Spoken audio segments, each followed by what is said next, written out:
Hey, everybody, and welcome back to another episode of Brilliantly Resilient Live. I'm Mary Fran Tempo here with my partner in crime, Kristin Smedley, and we have a guest today that I am so excited to bring you. We're both excited to bring you because Anita Meeks is at the beginning of a journey, and we've talked to so many people who are much further down the road with where they want to go with things and their brilliance and all this other stuff. And I really thought it was a great opportunity to bring somebody to you who is kind of just getting her footing and her foundation and all this and talk about it. And Anita has a wonderful spirit. Talk about a sucker punch. Holy hell. You're going to hear a story. But I want to welcome you, Anita Meeks, to the show, and I can't wait to hear everything about you. So welcome, and thanks for joining us. Thank you so much. What an introduction. Thank you. I hope I can live up to those expectations. I have no doubt. So you and I met virtually. You reached out to me last week, it was, and we had a conversation. And as soon as I heard your story and we started chatting, I thought we got to get this lady on the show because everything that you told me follows this reset, rise, and reveal of your brilliance path, mantra, process, whatever you want to call it, that we talk about in Brilliantly Resilient. So I want you to tell people what your major sucker punch was, your reset. You're going to be blown away, and then we'll go from there. So tell us your story. Great, thank you. I'm not even sure where to start. It seems like after I close one chapter, another one, tends to open up. So this past September, so I turned 50 in May, and I'm plugging along, a lot of stress going on in my life. And come September, I had my very first grand mal seizure. Wow. And when it happened, I wasn't sure what had happened. I had, it was Labor Day weekend, and I had woke up Saturday morning preparing to go to the beach to connect with some friends and who have children my son's age, and they've grown up together. And I woke up very confused and was like, I felt kind of like an out of body experience, like a moment where I'm like, I think I may have had a seizure. So my best friend had just happened to call me at the same moment that I was waking up. And I said, V, I'm not sure, but I think I had a seizure. And she's like, what? Why? Like, tell me what happened. And so I explained to her what I had experienced the night before. And she's like, oh my God, call your doctor right away. You may have either had a stroke or you may have had a seizure. And so I called my doctor, and he's like, absolutely, get to the hospital right away. I'm not sure what it is. It could be A or B. So I go to the emergency room, and all kinds of testing is going on. I'm on an IV. And all I'm thinking about is, all right, I feel okay. I mean, I feel kind of lightheaded, dizzy, a little confused still, but physically I'm like, get me out of here. I want to begin my weekend. I'll persevere through this, whatever it is that's going on in my head. And so they let me go, but they didn't give me like a diagnosis or anything. But I knew something was up because they're like, you need to visit with a neurologist first thing Tuesday morning when everything opens up. And I'm like, all right. So I'm just assuming they're just precautionary measures, just want to take a look and see what's going on. I'm persevering through it, but the entire week. And so we go to the beach, and the entire weekend I was exhausted. Like, I wasn't myself. I wasn't on my A game. I was just but I was trying to persevere through it for everybody else because I wasn't about to ruin a weekend. The last weekend of the summer, COVID had hit. We needed to get away. Josh was looking so incredibly forward to being with his best bud at the beach.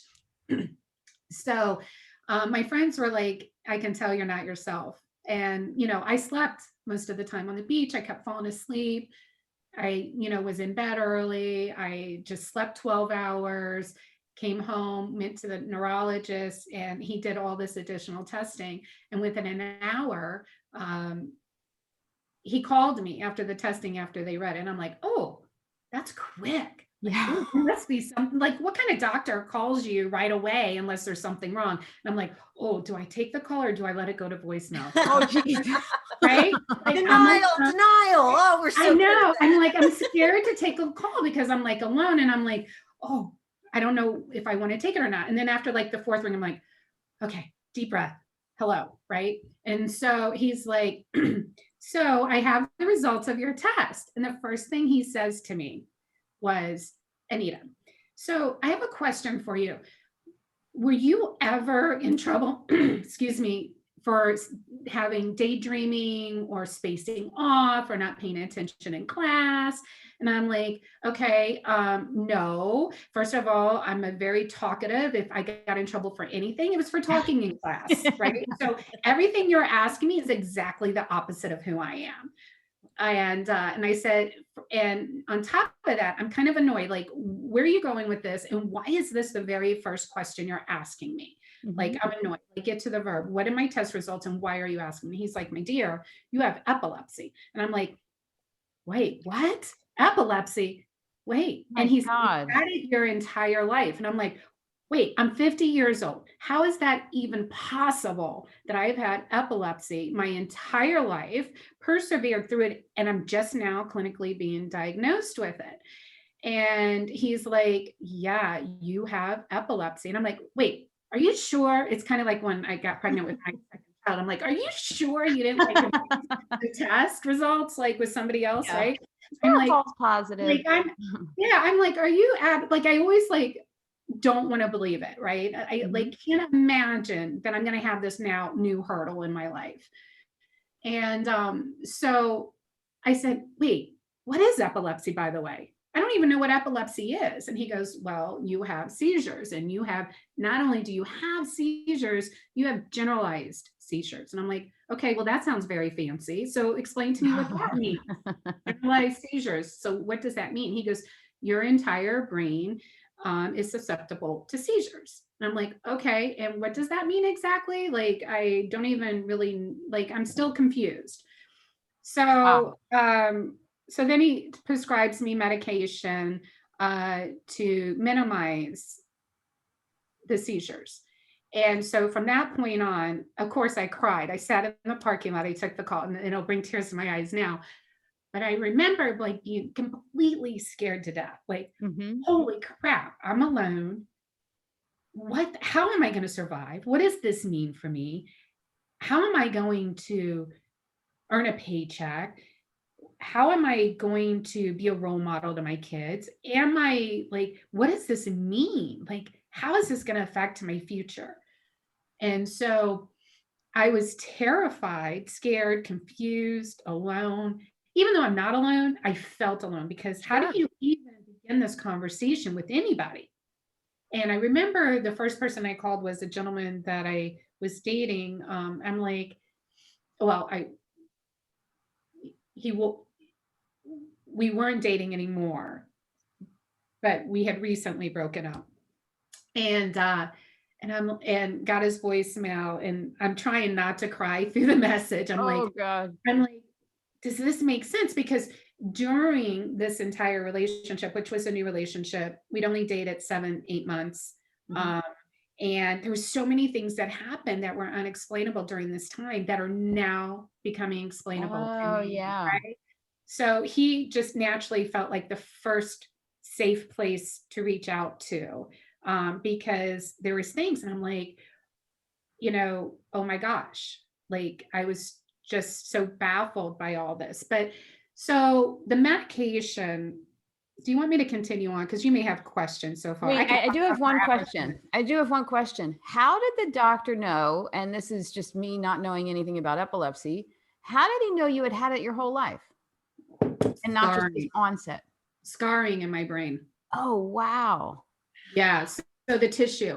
So there's certain things. So I eat, drink, and sleep epilepsy now, right? So I went from what the heck is to epilepsy to like, oh, you all need to know what epilepsy is, because you may have it or know someone that has it, but we misdiagnose ourselves, which is what I had done.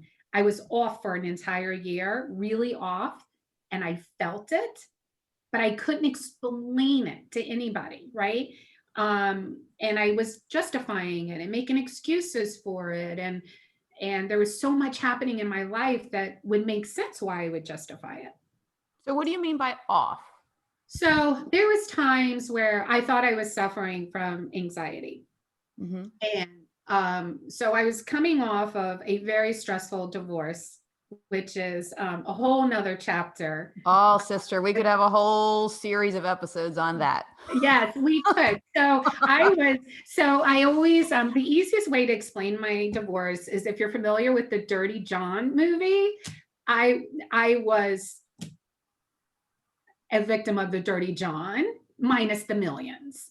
And so, long story short, I was coming off of a divorce, and the final stages of the divorce, I owned my own business for about 8 or 9 years. The divorce caused me to go back to corporate America, took on a leadership role, which became incredibly stressful, on top of COVID hitting, new relationship. It was just the perfect storm. Mm-hmm.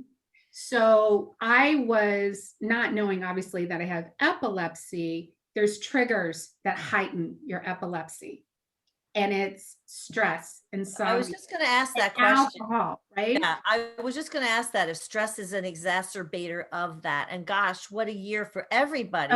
We had all sorts of things personally happening on top of what everybody's other stresses are. It was. And, I was trying so hard because typically I can find the good in everything, right? So, and I was failing at everything. Like, I was just totally off for a year. Like, mentally, my head felt heavy. I couldn't explain it. And there was times while I was dating this gentleman, I'm like, we were kind of COVID in together a little bit, and our children were together. And I'm like, can we just go at the end of the day? There was a couple times I'm like, can we just go for a drive or go sit in the parking lot somewhere?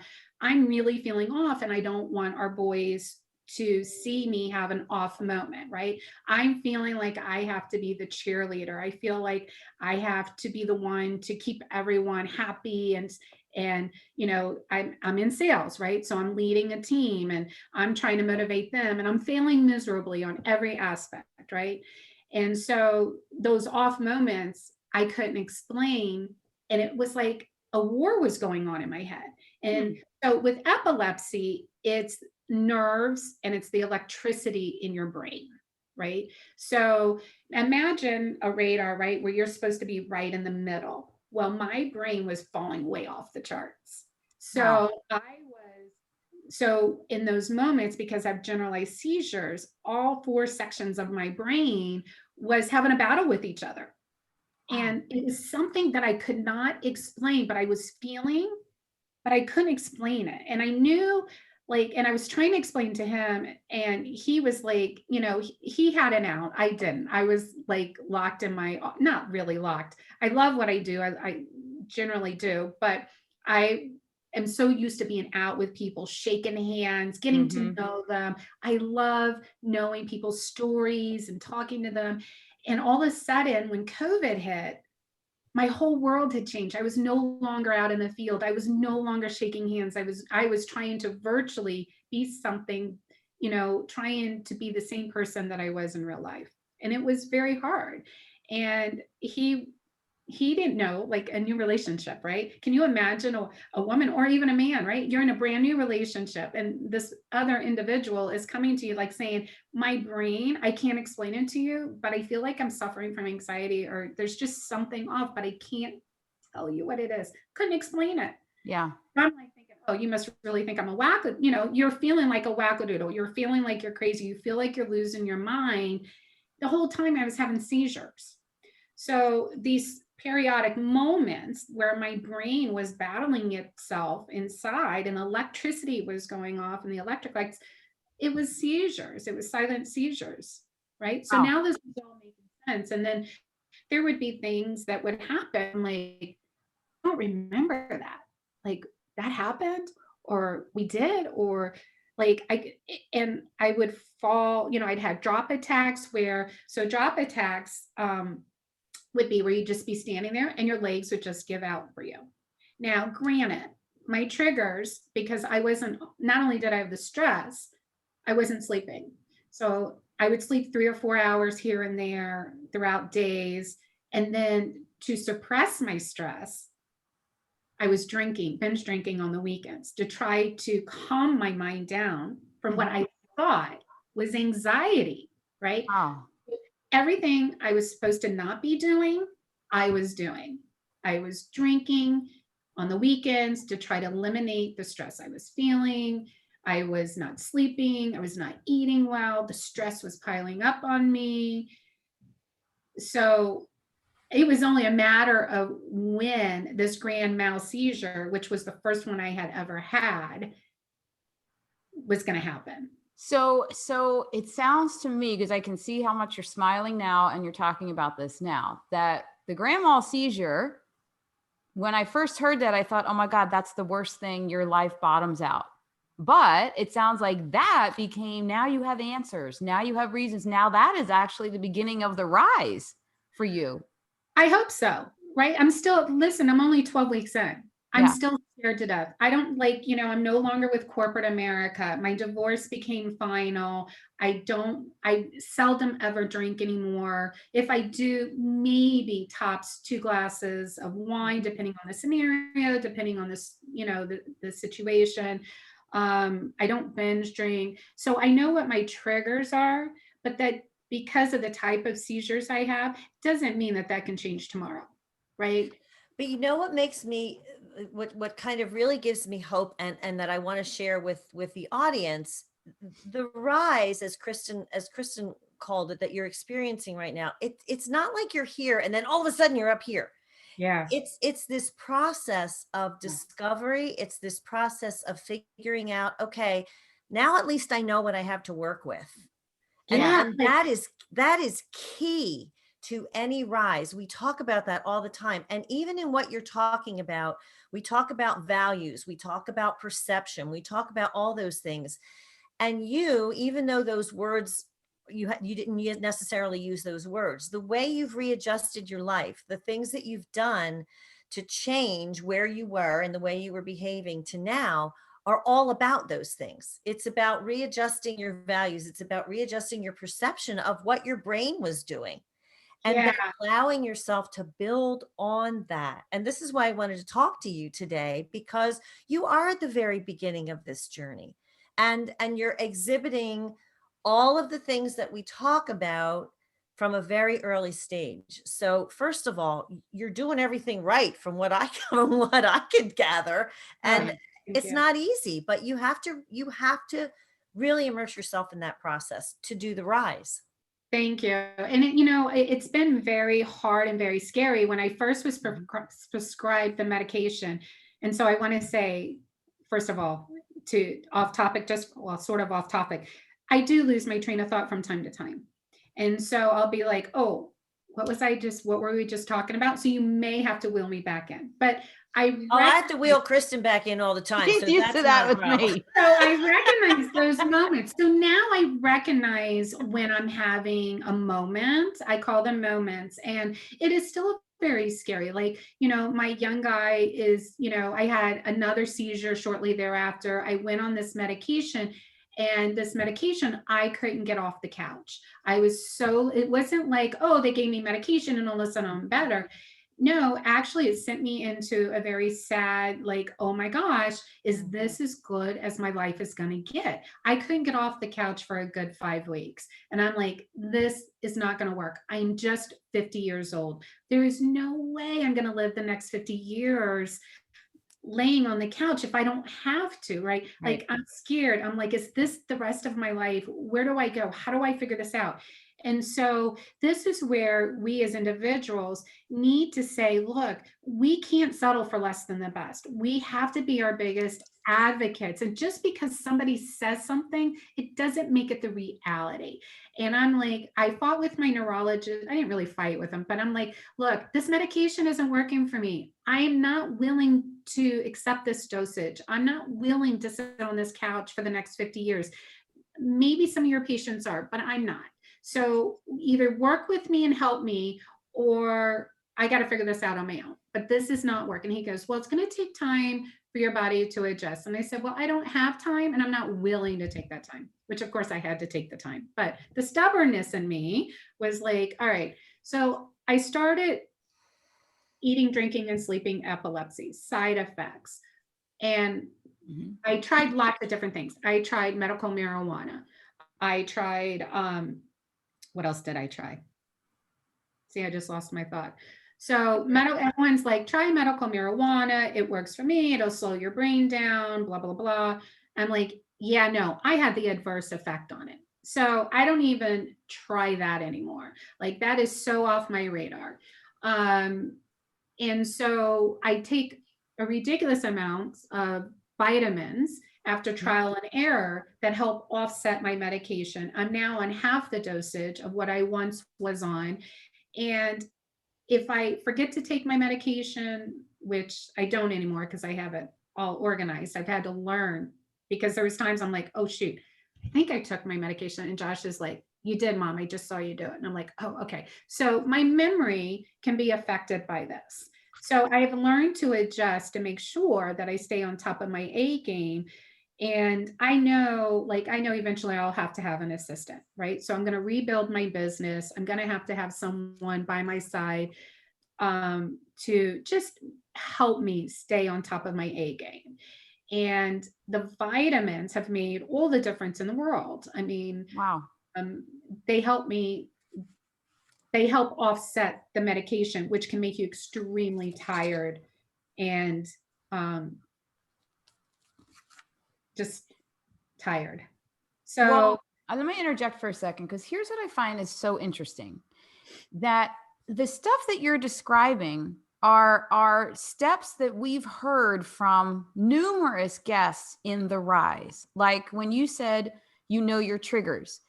That applies to all of us. You know your triggers in your situation of epilepsy. I had to learn my triggers in my situation of divorce with a wackadoodle. You know, other people have to learn their triggers in certain situations that spiral them down into the pit again. It's across the board. Know your triggers. Actually, I'm sitting here thinking in our next book, Mary Fran, let's add know your triggers, because it's huge. We'll get her writing another book. But you also said you did trial and error. And I think that's ginormous, because you're taking that step. We always say take one action step, especially Mary Fran's like with the 15-minute master, just do one thing today that's going to move you forward. And if it doesn't work, okay, you tried. Trial and error is huge. Yeah, no, I'm huge on self-awareness. I'm huge on on accountability and not placing blame on anybody else, right? So I look at this last year in this chapter, every single chapter of my life, I'm like, oh, what can I have learned and how can I be better? Or what can I take away from it, right? I'm never a victim, and I never have ever considered, regardless of what I've gone through in the chapters, you know what, we all can become better people for the experiences that we experience in life. And I have good days and bad days. Today's a great day, but I also have to get my rest, right? So that's something new for me. I can't be who I was the first 50 years. I'm going to be someone completely different for the next 50 years. And I'm okay with that. I'm okay with that. And it's, I have good days and I have bad days. And when I feel those moments, I'm like, yeah, it's okay to take an hour or two and regroup and refocus and clear your head. And I'm not used to that. So those are adjustments where I'm like, okay, what's next? All right, off the list. Okay, now what? Right? I'm always looking for the next move. So this medication has probably made me appear to be normal to most people, right? Because it's slowing me down a little bit, where I was always high energy and could go on and on and on. So yeah, it's a journey, and being real, it's scary. Like I really don't know what my future lies ahead, right? I do know that through judgment, myself, I was called some names that was really hurtful to me when I was having seizures, right? So I had seizures in front of a couple doctors that didn't even recognize the seizures, but yet were calling me names, right? Thinking that I just couldn't handle my alcohol. When the reality was, yes, was there alcohol involved, right? So anytime you have drinks, regardless of how many, and something goes wrong, what do? We blame it on alcohol. Oh, she can't handle her alcohol. It's all about, whatever. Alcohol heightens the seizures. So I know I can't drink like I drank before, right? I have to be probably, not probably, I need to be responsible, more responsible than I had been in the past. Yeah, you have to be more in tune to it. I was called batshit crazy. I was called psycho. And I don't even remember, right? Like I have no recollection of, there was times where there was this one incident where I remember it was, and I think Mary Fran, you and I spoke about this. It was like around dinner time. I remember one moment, and I remember nothing until the next day when I woke up around 9:30, 10 o'clock, and I felt sick to my stomach. I had a migraine. So that told me at some point I had ceased from my last memory of the night before. But I have no recollection or understanding of what even happened that night. And that's part of epilepsy. Wow. And so people that have silent seizures, right, we can appear to be conscious, but at times we may not be, or we may lose our train of thought for 10 or 15 seconds. So depending on what part of the brain the epilepsy is happening and the seizure is happening, will depend on what your reaction is. There's so many things that you've said in this conversation that, as Kristin said, apply across the board. I mean, you can, and not that I want to take the epilepsy piece out of this, because clearly this is a huge issue that we want to bring people's awareness to, but everything that you're saying also applies to people who don't have that condition. One of the things that you said was, I have to make the adjustments. And so often in our lives, when things happen that we don't like, we don't want to accept, we fight them and we rail against them, and we end up staying stuck in this place of pain and misery and discomfort and dis-ease, because we're not willing to make the adjustments. Whereas if we would just make these little tweaks, make these little adjustments, it can lift us so far out of that place. And I saw all that happen with my son when he finally committed to healing from his heroin addiction. He didn't get better like that. Yeah. It was these little tiny adjustments that he made all the way through that eventually changed the game for him. And it means that you have to accept and live within your limitations. And we all have them. Yeah.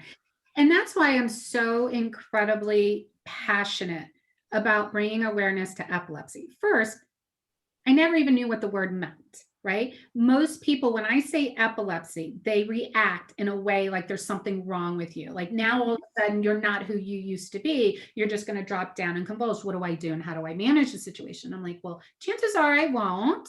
But let me explain to you, if I were, that it's a very simple process, right? And it'll all be okay. And I've had to share with my 13-year-old, how to manage the situation and how to handle it. And I make light of it in the sense, because I don't want people to be uncomfortable, but more importantly, there's such a negative stigmatism. Like I was judged, right? And I can't blame them in the sense that nobody knew I had epilepsy. So it would be unfair to say, hey, you know what? You're calling me names and making fun of me and telling me I can't handle my alcohol, when none of us even knew that I had epilepsy. Alcohol is the biggest trigger for epilepsy. And I was trying to suppress my stress through binge drinking on the weekends. I was doing everything wrong. And what is sad is that in the epilepsy community, there's such a negative stigmatism that we're not capable, we're not smart, we can't function. A lot of us are very high functioning individuals. We just have to work on what our triggers are and be okay with that, and be self-aware and say, look, this is what my triggers are. It doesn't mean it's going to be your triggers or the next person. And when I see all of these stories on these support groups, it breaks my heart, because they have lost hope and they're scared to tell people that they have epilepsy.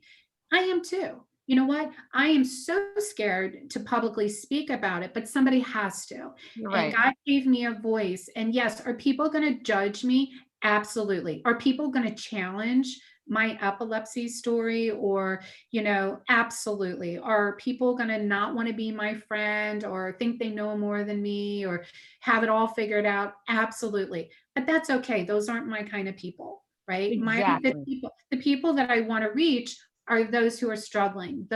I want to give hope to those that are hurting. I was crushed when I was called batshit crazy. Are you kidding me? I have never in my life been so humiliated and ashamed that somebody would even think about calling me that, let alone psycho, right? So, and these are doctors, right? These are doctors that witnessed me having a seizure, but didn't recognize it and blamed it on alcohol. And probably, I don't know what my behavior was to be identified with those names. I have no clue to this day what happened. I don't want to know at this point. Let me But ask you this: as people are listening to you and they're starting to think, "Oh boy, this sounds a little bit like my journey." Where's the first place that you would direct them to go to look into it more to see if maybe they're on a similar path as you? What's a good resource do you mean like prior to being diagnosed with epilepsy? if they're curious to know more about it? There's so many resources out there. I just started Googling epilepsy, stress, insomnia. There's the foundation, there's Cure for Epilepsy. There's so many different resources out there that's available to everyone. Every time I read something, then I would dig in a little deeper to better understand it. I do Okay. believe that we have to be our biggest self-advocate. That's for sure. I think you're exactly right in all facets of medicine, in your life journey. You have to be your biggest. I actually had a divorce attorney told me one time, Kristin, you are the most amazing advocate for your kids. It's time to do it for yourself. Oh, isn't it hard? Yes. The first time in my life, I'm like, oh my gosh, I really need to start taking care of me and stop Yeah. worrying about everybody else. Well, in the And midst stop of that, you taking care of you, you're helping so many people. Yeah. Just listening to your story of what you've taken control of and all the things that you've hit on today. You're not only helping those people that are on the epilepsy journey, you're helping those of us that don't know about it, and changing our perception of it and being more helpful than hurtful. Yeah. So I Thank appreciate you. that. I mean, thank you. That is definitely my goal, because I think so often when people hear the word epilepsy, either A, they don't know anything about it, or two, they just assume that you're going to drop down and convulse any second. Yeah. Yeah. And it couldn't be further from the truth.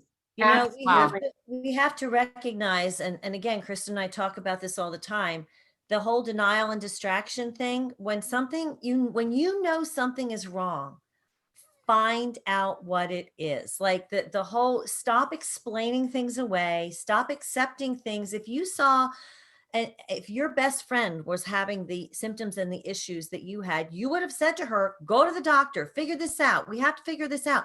But we tend to explain away things for ourselves because, well, I have to take care of this one. I have to do that. I have to do the other thing. We have to be advocates for our own health, for our own bodies, our own minds, and our own lives. And you hit on so many things today that, in explaining the epilepsy journey, that is clearly I mean, what a great advocate you are for that cause. But I also want to encourage people to take all of the pieces that you talked about in your story, if epilepsy doesn't apply to them, and apply them to your own life, because across the board, everything that you said is something that we need to put into our lives if we're going to affect that rise in our own lives. So first of all, thank you for joining us today. What a great conversation. I'm so happy that you and I connected. And I certainly expect to hear so much more from you, but I want to tell people you've joined our community, our Facebook community, so people can connect with you there. Is there any place else where they can reach out to you and connect with you to learn more? Yeah. So as of right now, right? So I don't know where this journey is going, but lots of things are going through my mind to expand this awareness of epilepsy. As of right now, it's just my personal social media page on Facebook. I've never been a big marketer of myself. So this whole journey is like, oh, wow. I'm doing a lot of talking. So I don't Welcome really to the know. mic, sister. So that's the best I got right now.